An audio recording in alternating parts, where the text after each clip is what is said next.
uyu mubiri uri iwabo bene wo barawuroga, bene wo barawukeneye, bene wo barawushaka ngo bawusambanye, bene wo barawushaka ngo uture inaha uburanire imbibi, bene wo barawushaka ngo wicare muri biro ukore, ariko nubwo mubiri wicaye muri biro. Kandi hari ibintu abantu bakunda kuvuga bakavuga ngo Imana ntiyanga umunyabyaha, ngo icyo yanga ni icyaha. Reka mbabwire ngo Imana yanga umunyabyaha ndetse urunuka cyane.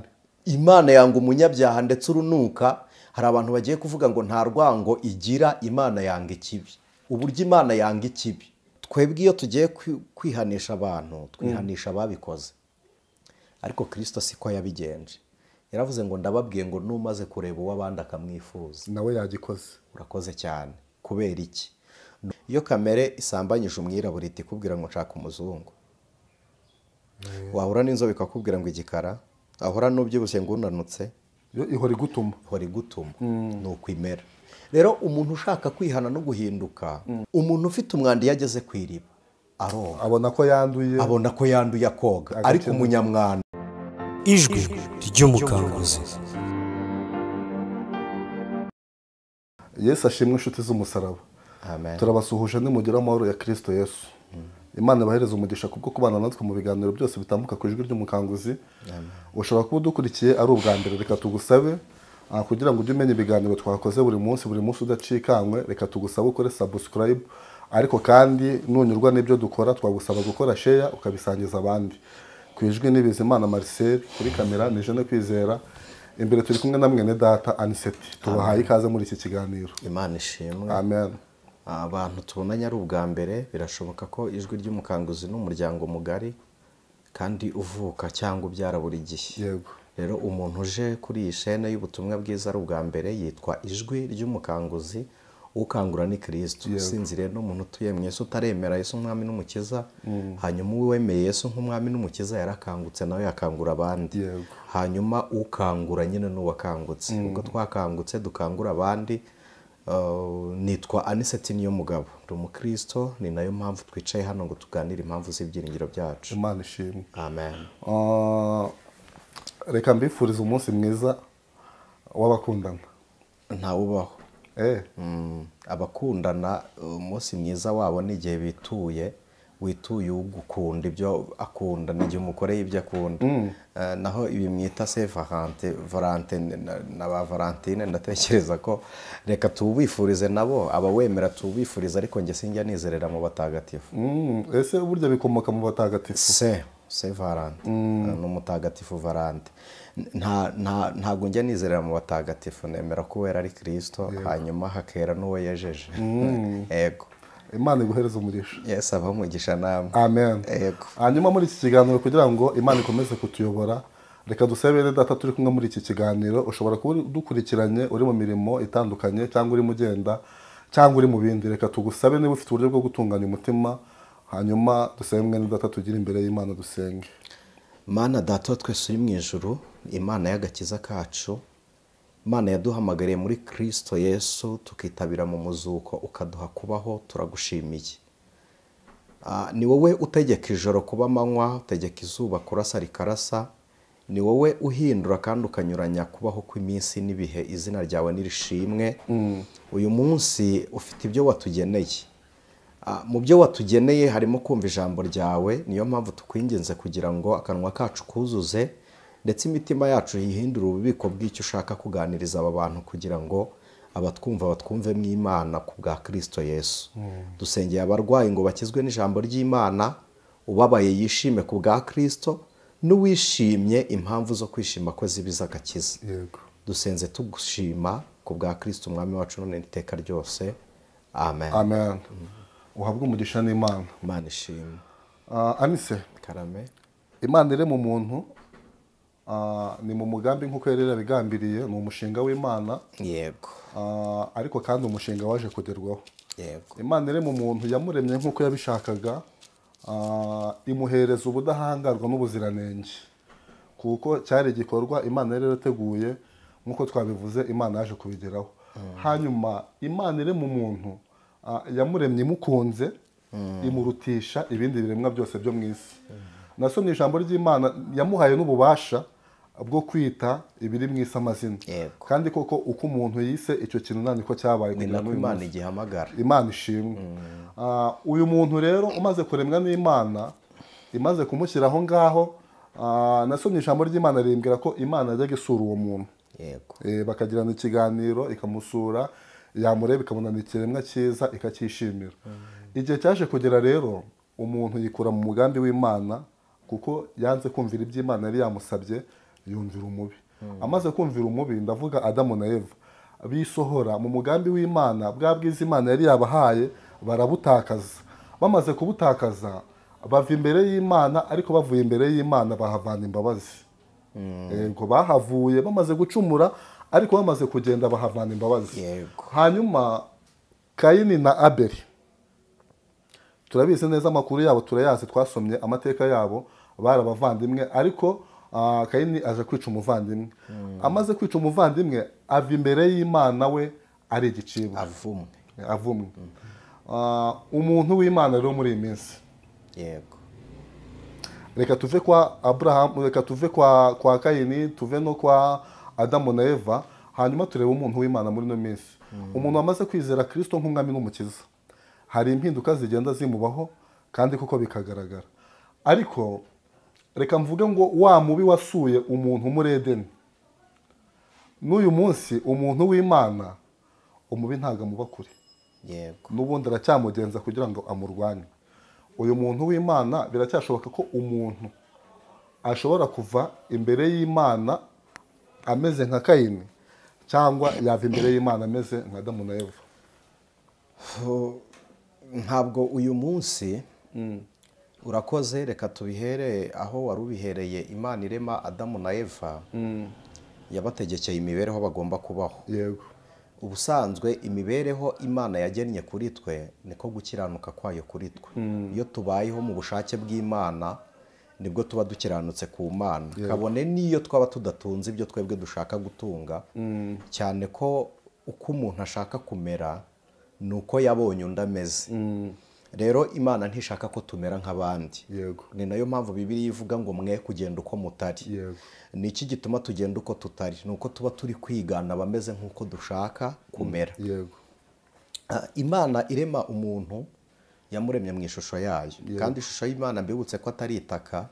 Ishusho y'Imana n'ubwiza bwayo bwaturutse mu mwuka yahumekeye mu muntu. Noneho iyo shusho y'Imana yari iyo mitekerereze. Umuntu ahabwa uburenganzira bwo kugenzura imitekerereze ye, ko Bibiliya iratubwira ngo Adamu amaze kuremwa yahawe ubutware, autorite, bwo gutegeka no kuyobora ibiri mu isi. Gutegeka isi no kuyobora ibiri mu isi. Nk'uko bivuze yabyise amazina. Iki kintu maze iminsi gitekerejeho, umuntu afite imbaraga nyinshi cyane. Kuko umuntu atuma Imana ivuga, umuntu agatuma Imana ikora. Nta wundi muntu Imana ivuga, nta kindi Imana ivugana nacyo. Imana ntivugana n'inyamaswa, ntizigenderera, sibyo. Imirimo Imana yategekeye inyamaswa ihoraho, ariko umwana w'umuntu aganira n'Imana, agirana communication n'Imana, kuko niwe waremwe mu ishusho. Rero iyo shusho yo ubwayo ni ubwere, ni agakiza k'Imana, ni imitekerereze y'Imana.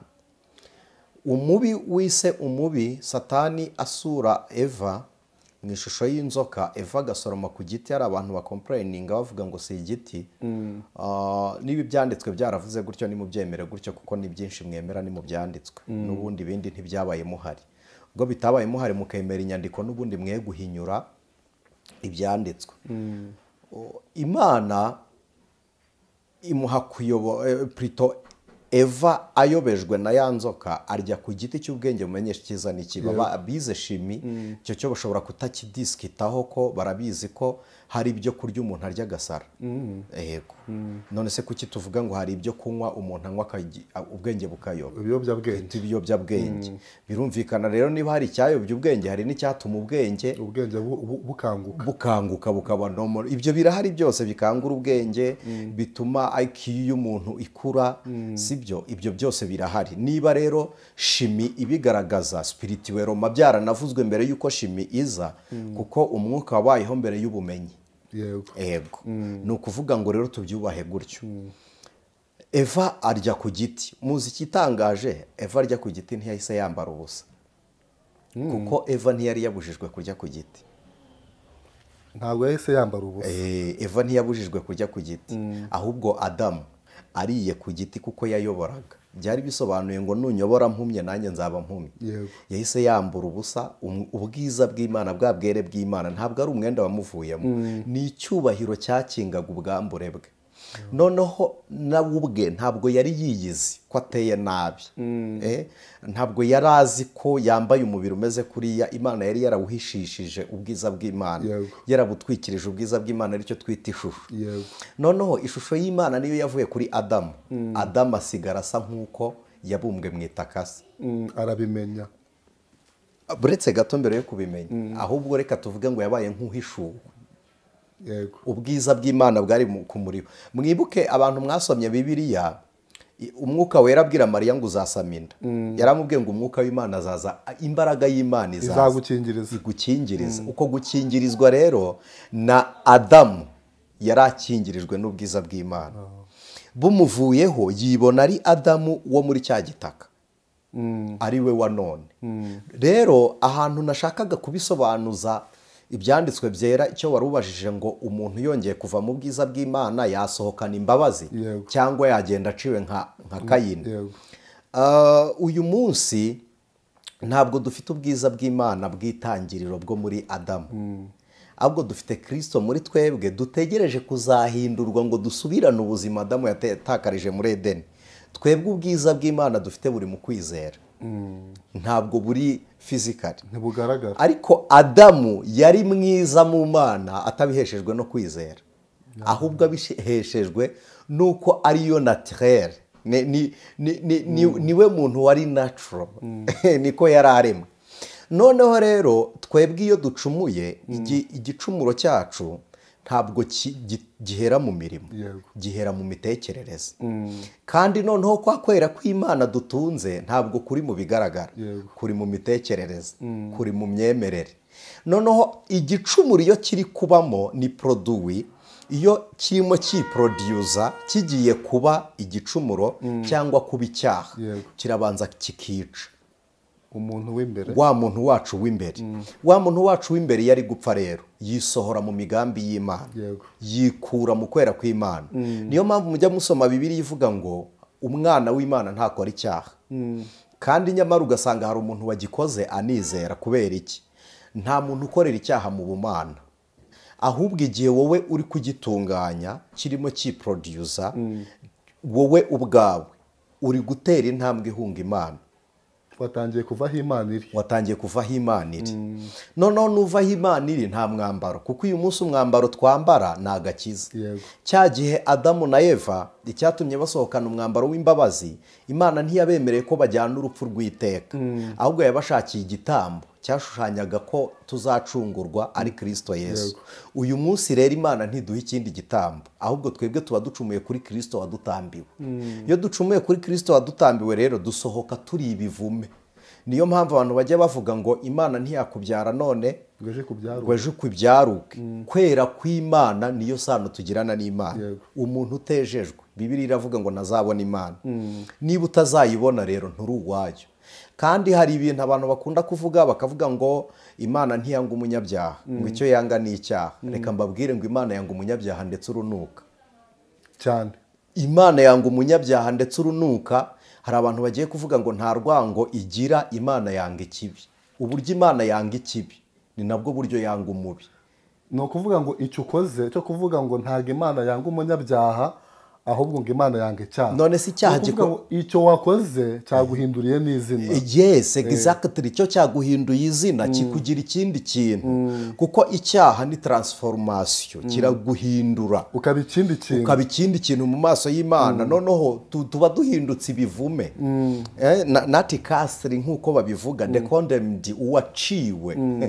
Tuba tubaye abaciwe, tugarurwa nuko Kristo Yesu, ntabwo tugarurwa impamvu urukundo rw'Imana ruhoraho ntabwo ruhora ku banyabyaha, ahubwo ruhoraho kugira ngo niturwemera twakira imbabazi ruduha. Ni ukuvuga ngo rero umuntu uzi ko yakoze icyaha wese mu gihe atizeye Kristo aciriweho iteka, ariko niyizera Kristo ahawe kuba mushya muri Kristo Yesu. Noneho ikindi gihe dushaka kurwana intambara turwana n'ibyaha ndetse na Satani, dukoresha imbaraga z'umwuka wera muri twebwe turimo. Abantu bakunda kudukurikirana ku ijwi ry'umukanguzi, narabibabwiye, ntabwo Kristo yadukijije ibyaha, yadukijije urupfu rw'iteka rwari rwuzanwe n'ibyaha.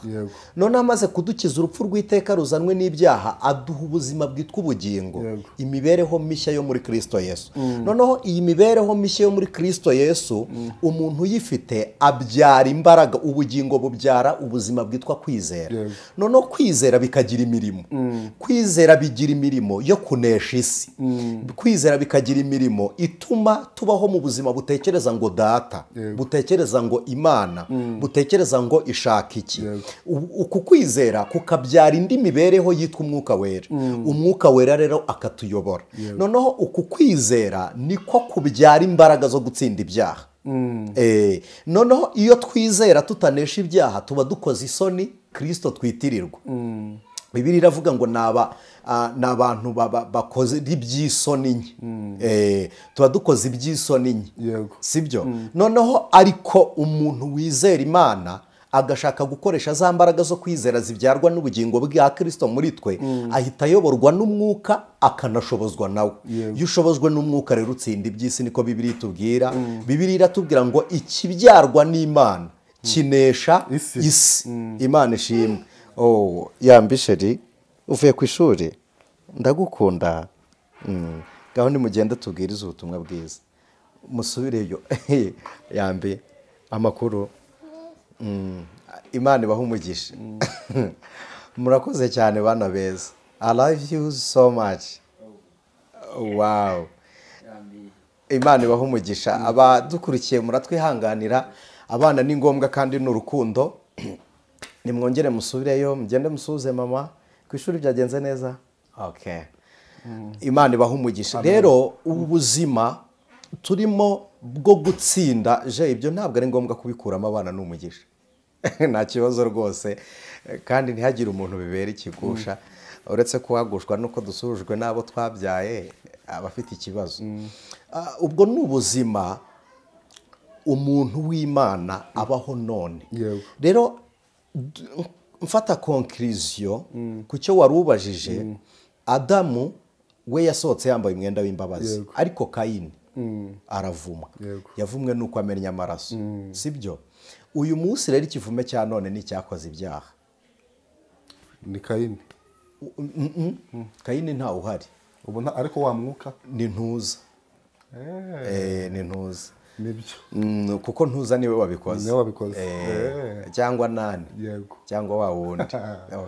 Ni kanaka, nibyo, niwe wakoze icyaha, ubwo niwe uvumwe. Kuko ukoze icyaha, Bibiliya iravuga ngo gukiranuka kwawe ntibizakurengera ku munsi wo gukiranirwa, no gukiranirwa kwawe ntuzabibarwaho ku munsi wo gukiranuka.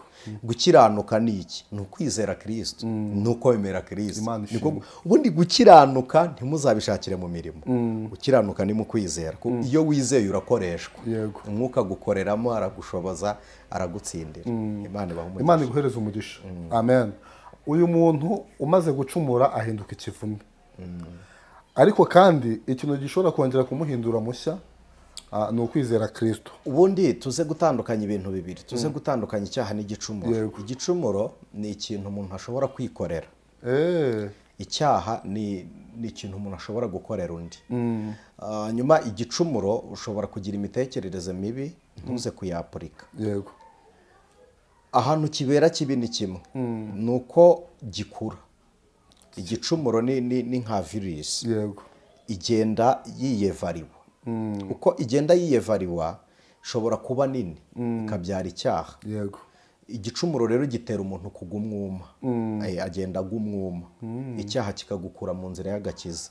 Ariko igicumuro kirakonka, uronda mu kirundi urananuka ukabura ubuzima bw'imibereho muri Kristo Yesu ugatakaza imbaraga mu by'ukuri akenshi igicumuro n'icyaha gihera mu migambi kikuzurira mu bikorwa abakristo rero ntago bazi kwihana ibyaha ahubwo bazi kwihana ibikorwa by'ibyaha kuko ubundi nagiye mbivuga hari abantu bajya badusubiza muri komenti nabi n'ibindi ndabizi ko atari cyo baba bagendereye bishobora kuba ari ishyaka nubwo aba ari iry'ubuhumyi ariko ni ishyaka udusubiza nabi ari byo agendereye shawuri yake ku munsi w'imperuka bararindirijwe hanyuma n'udusubiza ari ishyaka umwuka w'Imana arahari ngo azamusohoreshe ku bugwaneza bw'Imana ubusanzwe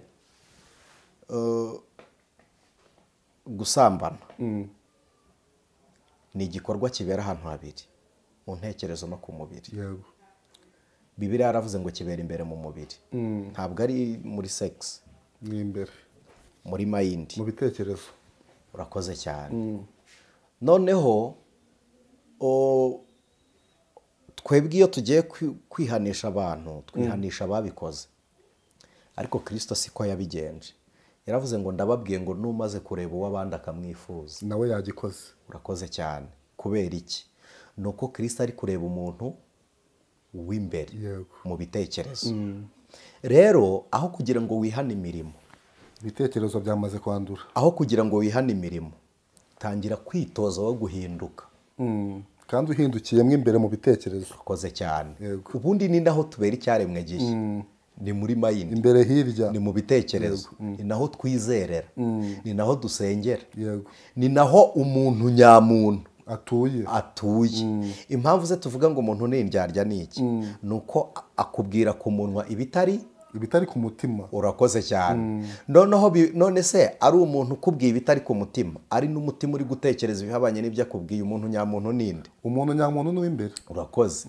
noneho rero twebwe ntitubanze turimbishe uw'imbere turimbishe uw'imbere kuko nababwiye nta muntu ukorera icyaha mu murima w'Imana ujya gukora icyaha wamaze kwisohora ukajya kuri firidi y'icyaha wowe wikura mu mugambi w'Imana ukajyaho icyaha kibera ukajya kugikora ahubwo icyo kamere yawe ikora ni iki ituma umubiri n'icyo umubiri ukorera kamere ni iki usaba kamere kwibwira uti byiyumvemo dufatanye kuko umubiri ntujya ukora icyo kamere adashaka noneho na kamere ishobora kugambirira umwuka akabuza umubiri gukora bikabangamirana none se Marise tuganire mu mbabarire dutanga urugero kuri iki kintu cy'ubusambanyi abantu benshi bakunda kwihana batyo umuntu avuye mu Rwanda agiye gusambana hanze abitewe nuko afite irari ubuse arava hano abishaka agere hanze agiye gusambana akibishaka ubwo ugambiriye gusambana ni w'imbere ni umuntu w'imbere ntabwo ari umubiri kuko ntiyagerayo umubiri akiteguye ibyo ntabwo bishoboka ahubwo umuntu w'imbere urakoze umuntu w'imbere ntabwo ananirwa aruhuka ari uko ageze asohoje kimwe yakoze kandi noneho umuntu w'imbere afite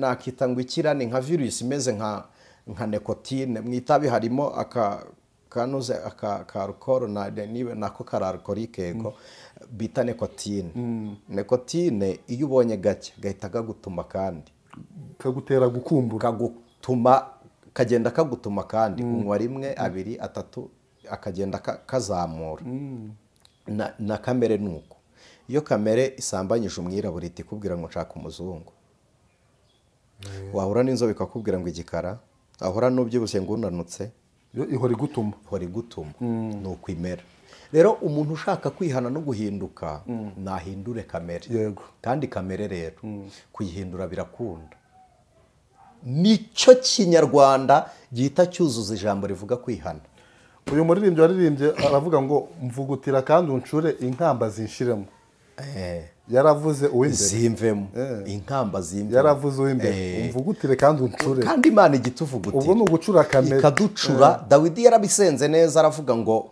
unkuremo inyama y'umuntu aravuga ngo mu byaha nimo mama yambyariye urumva iryo jambo avuga ijambo rikomeye aravuga ngo unyezeshe Ezobu hari abantu bazi icyumwa. Yego. Icyumwa twajyaga tucyogesha amenyo, amajerekani. Na ezobu ni kwimera. Ezobu bayogesha imivure bengera amavino. Ezobu n'utubabi tujya kumera nko dufite ubugi, reka mbyite gutyo. Kirahanda. Ego. Karahanda ku buryo ugakoresha uri gukuba. Noneho Dawidi afata umutima we awugira nk'umuvure wenze vino, uruhomo rw'amakashi ya vino rugafata. Abwira Imana ngo fata ezobu ukube iyo vino intera gusambana ituma ndaguza ayo makashi yafasheho nkaguma ndi umuhutu, amakashi yafashe nkaguma ndi umutwa, nkaguma ndi umututsi, ku buryo kwakira Kristo binanira, ntahafata, ku buryo Kristo ntahafata.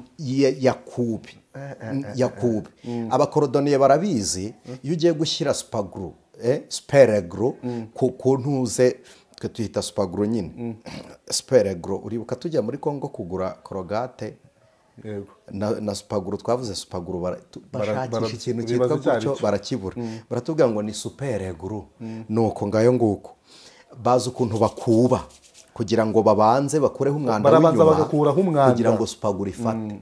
Rero hari uburyo na Kristo akuba imitima yacu yabaye nk'ibuye, yabaye nk'urutare, akabanza akayoza na rwa rubobi rwa bya bitonyanga bya kamere biguma bidutonyangira, ya magambo adutonyangira, ya migenzo ya gipfuma atonyanga kuri twebwe, na za nguma zivirirana ziguma zitonyanga buri munsi. Imana ishimwe. Izo nguma zitonyanga zigenda zigwaho haninda amashyira, mwihanganira icyo kinyarwanda, zeze. Aravuga ngo unyezeshe ezobu. Aravuga ngo umutima uhindure nka sheregi. Sheregi mu kinyarwanda cyanya cyo ni urubura, mahindu. Urumva ujye ubona ukuntu urubura ruba rwera rumeze neza, umutima wanjye urahinduka kandi bikozwe n'ukuboko kw'Imana.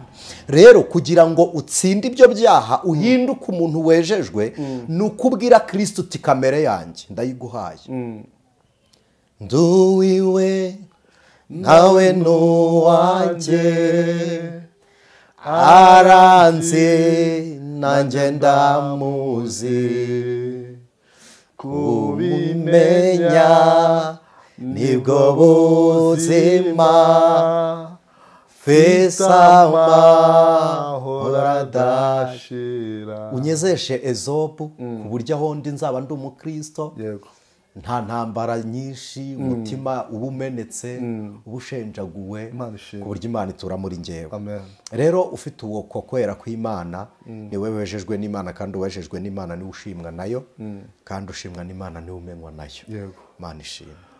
Hari umuririmbyi waririmbye, ariko ni mushiki wacu Bernadette, yaravuze ngo tugitangira iyi nzira, yaravuze abakizwa muri rusange, yaravuze abakizwa bati nimugende muzatugarukira vuba, maze tuyirangije batwongereye indi bavuga bati tubahaye yo ntimuzayimara, dushimye Imana yo yaduhaye kuyirangiza, tuyitambiye ishimwe kuko turi mu buntu bwayo.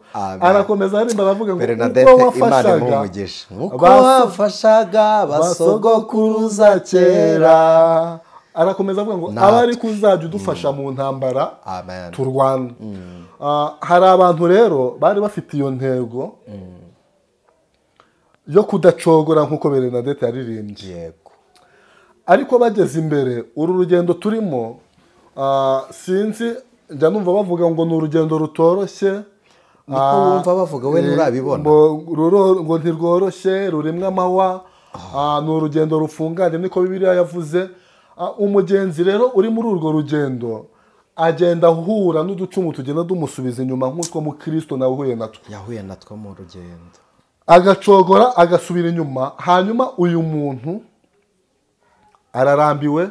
Hari abantu bajya bavuga ko barambiwe iby'agakiza, hari n'undi muzaganira avuga ngo ni uko ari agakiza mfite, ngo ubu nagashyira hasi, ngo nkakwereka uwo ndi we, uburyo ndi umusingi, ibintu nk'ibyo. Urumva ko afite imbaraga zo kugaterura kaba karambitse, ariko ko ntigafite imbaraga zo kubaho kadafite uwo karimo. Bene uwo muntu imana idufashe cyane imana idufashe. reka mbabwire inshuti z'umusaraba, uru rugendo rujya mu ijuru ntabwo ari tambarare. ntawe uhakuriza itamurya. satani dutera ntabwo amugaye. yego. satani turwana nawe ntabwo yicaye. Yego. ni umurwanyi kandi afite experience muri iyi ntambara. icyiza tumunesheje nuko Kristo twizera n'imbaraga ze zihoraho kandi intsinzi yihoraho iteka. ariko uru rugendo ruragora. ni urugendo rusaba koga inshuro ziruta izo twoga muri dushe. yego. ni urugendo rusaba kwezwa, ko duhora twezwa. duhora twezwa. umuririmbyi yaravuze ngo mpisemo guhora nkizwa. yego. ni uguhora nkijijwe kuko Kristo yaradukijije, ariko guhorana agakiza. twebwe turi mu isi. Yego. isi turimo mu byahishuriwe Yohana haravuga ngo niho intebe y'ubwami bwa satani iri. yego. kandi abayefeso aravuga ngo ni mu isi y'umwijima. hakongera akavuga ngo ntidukirana n'abambaye inyama n'amaraso, dukirana n'imyuka mibi ahantu ho mu ijuru. yego. dufite imyuka myinshi iducogoza kubona Imana, kandi iyo yose irarwanya umuntu w'Imana. kandi iyo yose irarwanya umuntu w'Imana. umwuka wa satani ntiwicaye. kamere yacu nayo ntiyoroshye. njye ntinya kamere yanjye kuruta satani, kuko kamere yanjye itaye satani inzira satani ntiyangeramo. ahubwo kamere yanjye ni yombi cyane. hanyuma niyo ifite urufunguzo rwanjye nyirizina. yego. Pawulo yayise inarinjye. satani ntabwo yanyinjirira n'ukuri, kandi nawe ntiyakugeramo ataciye muri kamere yawe. yego. kandi kamere yawe uyikomora kwa sogokuru. noneho ahantu umuntu abera mubi, iyo sogokuru yari mubi uvuka uri mubi kuruta sogokuru. yego. umuntu aba ari mubi kuruta undi. ubu abantu bafite ubucakura buruta ubw'abababyara. niyo mpamvu usanga umwana afite ubwenge, ureba umwana warangiza agafite amayeri. aba bana bafite, nimureba ibintu twakoraga dufite imyaka 15, abacu babikora bafite 7. baramo barabikora. urakoze cyane. turi kugenda tugana ku musozo. buretse gatoya, iyi si iteye ityo yego. turi kuyirereramo abana dushakaho ubumuntu, natwe ubumuntu bugaragara, tukayirereramo n'ubugingo. ubugingo buzataha mu ijuru butuye mu mubiri. iki kintu mukibuke. kandi ntabwo habanza ubugingo, habanza umubiri. yego. hagaheruka ubugingo. umubiri rero uri iwabo. uyu mubiri uri iwabo, bene wo barawuroga, bene wo barawukeneye, bene wo barawushaka ngo bawusambanye. ndi kuvuga abanyamubiri nyine b'inaha ngaha. bene wo barawushaka ngo uture inaha uburanire imbibi. bene wo barawushaka ngo wicare muri biro ukore. ariko n'ubwo uwo mubiri wicaye muri biro, tekereza ko nawe ubwawe ari ofise ibitse ubugingo. rero uru rugendo rurarushya. Marise, Eliya umuhanuzi w'umuriro, Bibiliya n'amateka y'abahanuzi bamwita umuhanuzi w'umuriro. ni umuhanuzi wavugaga Imana itavuze, Imana igashyira mu bikorwa ibyo Eliya yavuze, kandi Imana itabivuze. yaracogoye, arananirwa, aryama munsi y'igiti aravuga ngo yaba amakakama yarangwiriye ngapfa. ariko se ntabaciye mu byo muvuga, Eliya ko tuzi amateka ye, uyu muntu unaniwe ko yari amaze kwica abantu bagera muri 440. 800. ubundi 450 bari ababayari na 400 bashera. kuki umuntu umwe avuze Eliya agacogora akisabira gupfa? nyine niho hagaruka hakakwereka umwana w'umuntu. ubundi umuntu ukora, hari abantu bene data bajya baduhamagara bakatubwira ngo ni mudusengere. reka mbabwire, hano ni ku ijwi ry'umukanguzi, nta muntu n'umwe twireherezaho. ni nayo mpamvu nababwiye ngo ntimunyigireho. Kristo arahari ngo abe ari we mwigiraho, kuko njye nacogora nkagwa. ndi na mubi, wabona naho mutari nkora ibyo mutatekereza ko nakora. niyo mpamvu mudakwiriye kwigira kuri njye. ibyiza mwambonanye muzabyigireho, kubigira urufatiro kuri Kristo. mwe gufatira kuri twe, mwe gufatira ku bashumba n'abahanuzi. bantu b'Imana turi babi, ni ukuri kw'Imana turi babi, abantu turi babi. twacenara Yesu. nimufatire kuri Kristo, niwe muzima wenyine. Imana iduha imbaraga ikanakorera muri twebwe, ariko isigaza akantu kagaragaza ko turi abantu. ntabwo kabura ko Eliya yasigaranye uruhande rugwerekana ko ari umuntu yishe 850 ariko Yezebeli avuze umuntu umwe we ariruka kandi ubwabwo iriya ni mistake iri prophetical yakoze ko Eliya atica 850 Yezebeli ntiyari kumwirukankana bari kuba ingabo zimufasha kurwanya Yezebeli ariko yarabishe kubera iki natwe hari ibintu byinshi twica byakavuyemo imbaraga zacu sibyo hari ibintu byinshi twica byakavuyemo imbaraga zacu reka aho ngaho mparenge Yohana umubatiza yarananiwe aravuga ngo mumumbarize niba ari we Mesiya ni gereza afungiwemo yo kwa Herode kasho iramurya ari mabuso aravuga ngo mumubaze niba ari we yirengagiza ko bahuriye kuri Yorodani akamubatiza umwuka akavugira mu ijuru inuma ikamugaragarira arabyirengagiza aravuga ngo niwe cyangwa dutegereze undi uru ni urugendo rusaba guhora dusenga tukanafatanya muririmbyi wa 46 yaravuze ngo umbere impamvu Imana ishimwe ijya intunga mu nzira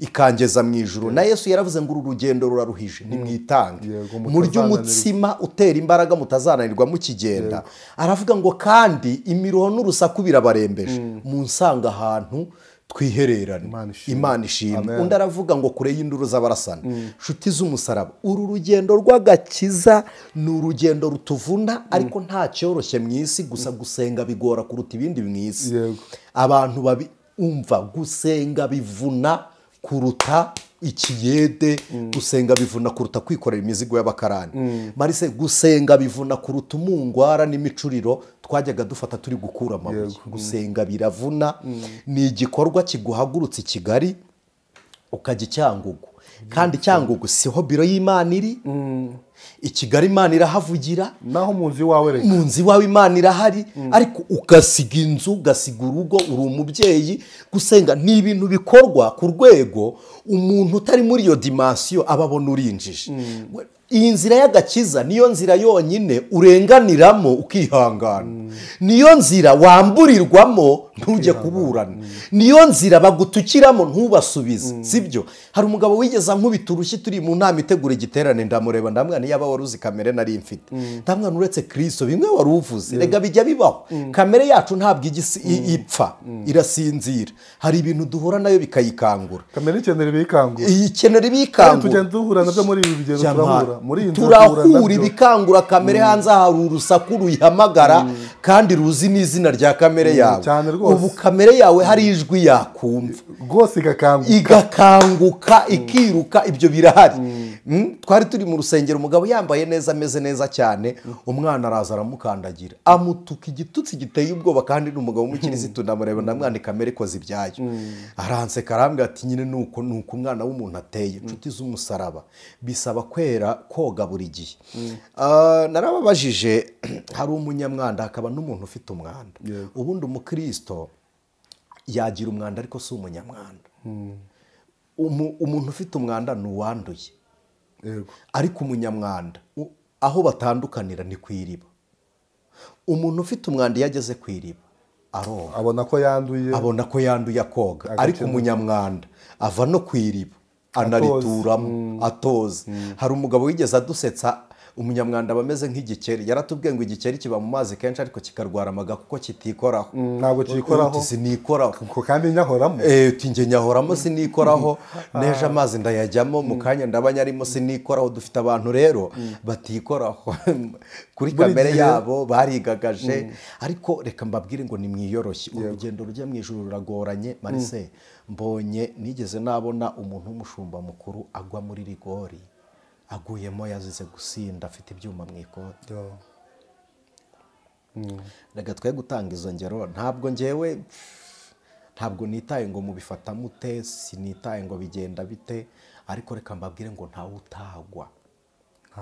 utagwa uru rugendo rufite umuhanga umwe wenyine ni Kristo Yesu niwe warutsinze ari umukiranutsi Mose Imana yaramubwiye ngo tegeka igitare aragikubita sibyo ageze ku musozi Sinayi imuhaye amabuye amanutse ageze mu bantu arayamenagura nta muntu utananirwa ndabinginze inshuti z'umusaraba ni nayo mpamvu bashumba abakozi b'Imana mwe kwiyubakaho abantu kuko murabizi ko namwe mutari urufatiro nyarwo sibyo niba mutari urufatiro ruzima nimurekurire Kristo niwe rufatiro wenyine niwe rufatiro rero inshuti z'umusaraba ndabinginze nubona mwene so yaguye nigeze nabivuga ndavuga ni niba satani ageze mu isi marayika utarabona ishyano na rimwe ritaragurira akavuga ngo wasi ishyano rirakugwiriye kandi marayika ntaraterwa n'ishyano azahura hehe n'ishyano se yaribonye aho marayika azahurira n'ishyano ariko ni ishyano rirabacitse ariko arebye umuntu aragutira ishyano rivuye inaha ishyano rivuye inaha rikagwa ahantu mutuye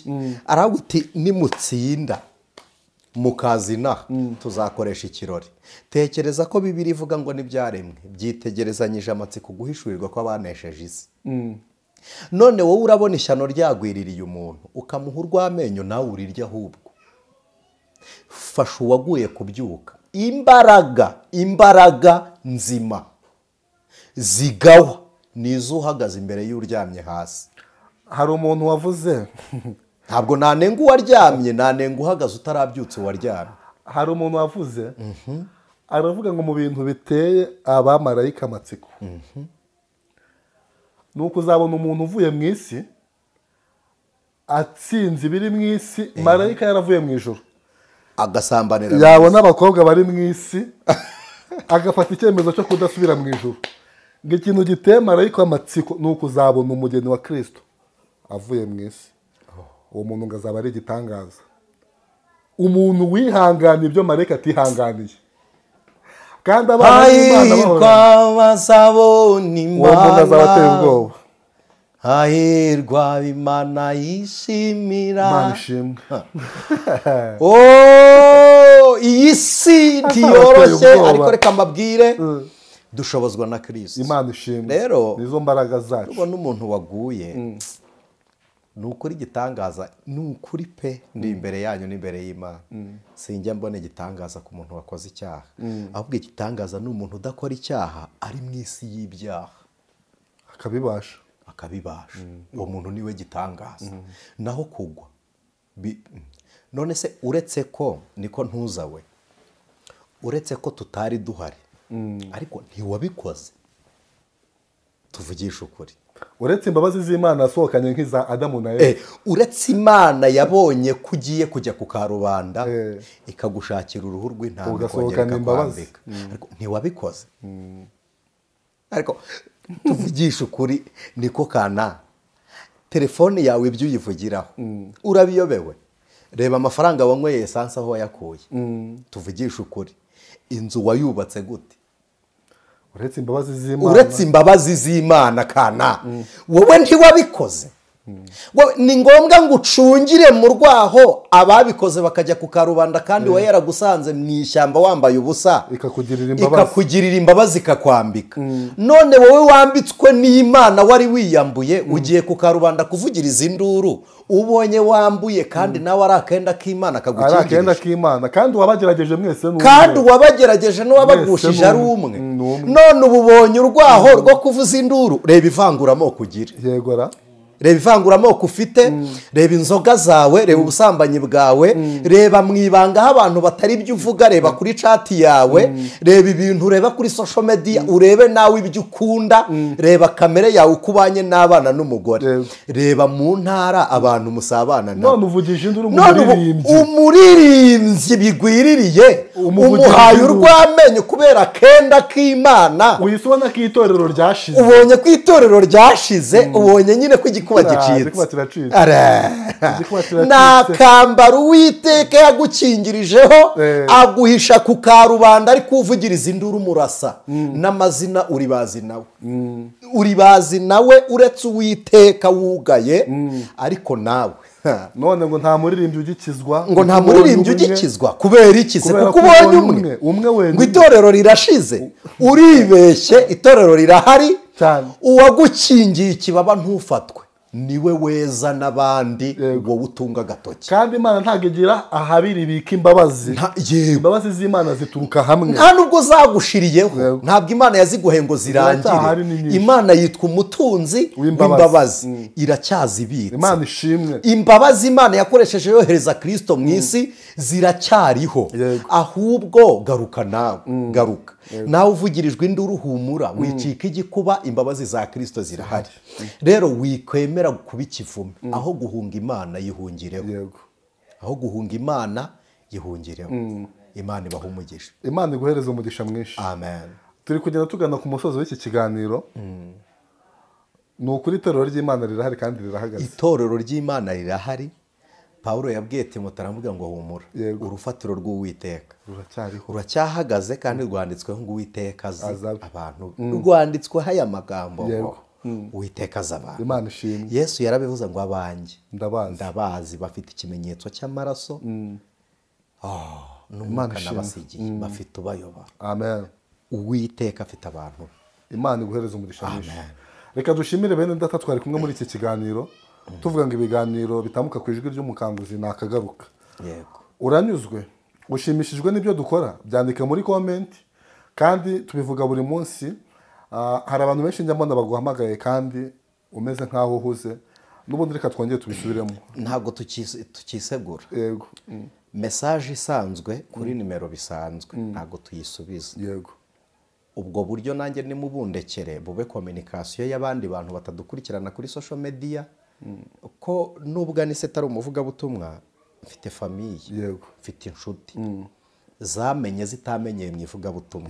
Uwo murongo mwawundekeye nkajya nkukoresha mu rwego rwa communication n'abo bantu, ahubwo mwebwe mugakoresha WhatsApp gusa. Hari ikibazo iyo mutwandikiye message aho ngaho ntago nyisubiza. Ariko kuri WhatsApp udusuhuje ukatwibwira ndagusubiza. Ariko hari umuntu ujya kubona ukabona aranditse ngo mfite ibibazo byinshi ni mu nsengeri. Nta zina n'ibyo bibazo ntitubizi. Ubu mpaye uburyo bwiza bwo kuruhuka. Yego. Ntabwo ngo singusubiza rwose kandi ntacyo bintwaye. Nta rubanza rwose. Hari n'umuntu ujya kubona ukabona araguhamagaye saa 6 z'ijoro ngo mfite impamvu yihutirwa ndashaka unsengere, nanjye kuryama kwanjye birihutirwa. Ihangane. Arubona bibwiye ararakara ngo narambwiye nti niba ufite ikibazo kitari rusange ari wowe ndabizi kukubwira ngo ihangane birakomera. Ariko ikibazo cyawe ntabwo kiri bumbyukiriza umugore n'abana. Oya, nukuri mumbabarire kandi babyakire gutyo nta n'icyaha. Byakire gutyo muduhamagare mu masaha natwe duhugutsemo. Wanditse kuri WhatsApp tugahana igihe tukavugana bigutwaye iki. Ntacyo bitwaye rwose. Hari n'uwampamagaye ngo niba uri profete cyangwa bishop cyangwa nde simbizi ngo ariko ngiye nguhamagaye nshaka already ndumva ko ari umunyamatiku. Uwo ntacyo tuvugana rwose. Narambwiye nti ababyita si ikibazo. Ntose profete si bibaho, si umuhanuzi se. Kwitwa bishop bibatwaye iki? Ntacyo bitwaye. Kwitwa apotre bibababaje hiki? Ubu se tugiye kuvuga nuri umukristo ubanje gusebya abandi bakozi b'Imana ngo niho ndi bugutega amatwi. Oya, wowe mpamagara nyibwirira ibyo ushaka ko tuganira. Ibyo abandi bireke. Kuko niho yahisemo nahisemo abandi. Mpamagara uri wowe nanjye nkwitabe ndinje. Abandi tubashyire hirya twiganirira ibyawe mu murongo mwiza. Imana ibaha umugisha. Hari n'umuntu uguhamagara, hari nk'ubu message mfite ngo nubona umwanya uzatega akamoto nkishyure. Urumva iyo shusho bafatamwe abakozi b'Imana. Tega akamoto nkishyure uzunsengere mu rugo. Iyo mpano ntayo ngira. Yo gutega utumoto mwishyura n'udutaxi voiture mwishyura kwa Cinara Yesu. Ntabwo Imana yantera uwo mwako. Reka da. Ntabwo Imana yantera uwo mwako Anicet. Umukozi w'Imana ngiye nkorera Imana bamenya ntiyajyaga ajya mu rugo rw'abantu. Abantu nibo basangaga bamenya niba mufite n'abaganga babasanga iwanyu mubahemba ku kwezi ko ntidukorera umushahara. N'amani nawe yakeneye risava muri Siriya yaramusanze. Rero hari nk'umuntu ukubwira ngo twebwe ngo tuba duhuze ngo inaha ngo tuba duhuze ngo i Burayi ngo ntabwo biba byoroshye. Isi ni imwe. Niba uri inaha mu Rwanda utaruhuze twebwe duhari duhuze. Idisponibilize tubonekere ku gihe tubonekeraho kandi mumbabarire ibi ni bibabwira kamera iraza kuba ya kamera nyine twaducumu two muri yanzira twavuze tubajombe. Ariko ndagira ngo mbabwire banza umenye ngo hagati y'uhamagaye nawe nyiri guhamagara ninde ukeneye undi. Niba ukeneye umuntu rero ugendera ku gihe cye, ntabwo ukeneye agendera ku gihe cyawe. Imana ibaha umugisha. Reka tubonereho n'umwanya wo gushimira Jeanne Kwizera. Imana ibaha umugisha. Turengeje kuri ibi twaba tumubujije ingororano. Imana imuhereze umugisha. Reka tubasemo tugire imbere y'Imana. abari njye ubagirayo twese muratuyobora. okay narengeze ngo namwe muraba muhara ahubwo dufatikanye gusenga mutubere umuyobozi w'isengesho. Mana data twese uri mu ijuru, Imana nyiragakiza, Imana nyiramahoro, turagushimiye. Uru rugendo hari abantu bagerageje basenga ubutayu, batanga icyacumi, bararirimba, bakora ubudiyakoni, baba abapasitori, bubaka insengero, ariko bahura n'inzitizi. Ibitare n'inkuta byo muri izi nzira birabagonga, baracogora. Abo turabaririye muri Kristo Yesu. Haleluya. Kugira ngo wongere ubibuke mwana, ubahamagaze ishyaka ryawe. Ineza y'Uwiteka ibazane mu izina rya Yesu. Tubisenze ku bwawe. Dusengeye umuntu wadukurikiye agafata umwanzuro kubyuka yaraguye, agakiza ka Kristo nikabe muri we, kandi umukomeze aho yananiriwe yongera hashoborere. Ni mu izina rya Kristo dusenze twizeye. Amen. Ijwi ry'umukanguzi.